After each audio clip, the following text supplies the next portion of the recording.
The Associated Press is reporting that the Islamic Republic is planning on pardoning over 150 political prisoners, prisoners whose crime was partaking in street protests and quote-unquote spreading propaganda over against the regime in the past 3 years.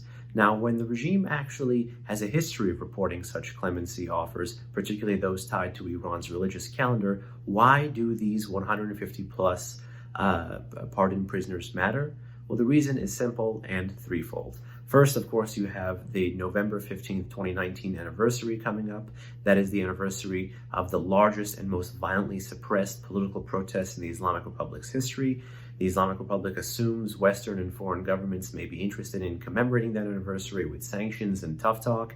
And of course, the regime wants to take the wind out of the sails of any kind of domestic opposition or diaspora groups who may also want to commemorate that anniversary, that tragic anniversary, with this clemency offer. The second, of course, is that, as was said in 1968 and remains true today, the whole world is watching. That's what was said as it relates to U.S. domestic upheavals and in particular U.S. presidential elections.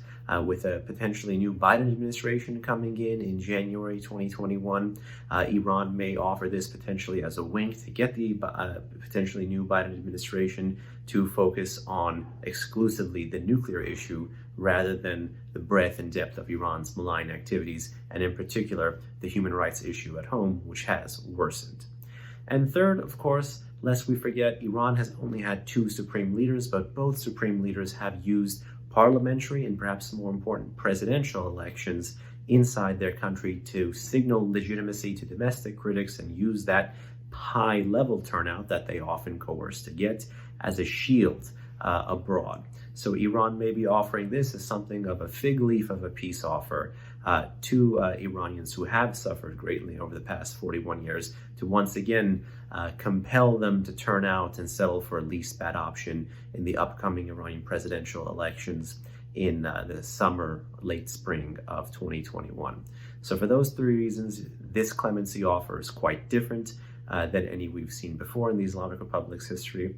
And lest we forget, Iran is intent to weaponize its own population for political gain once again.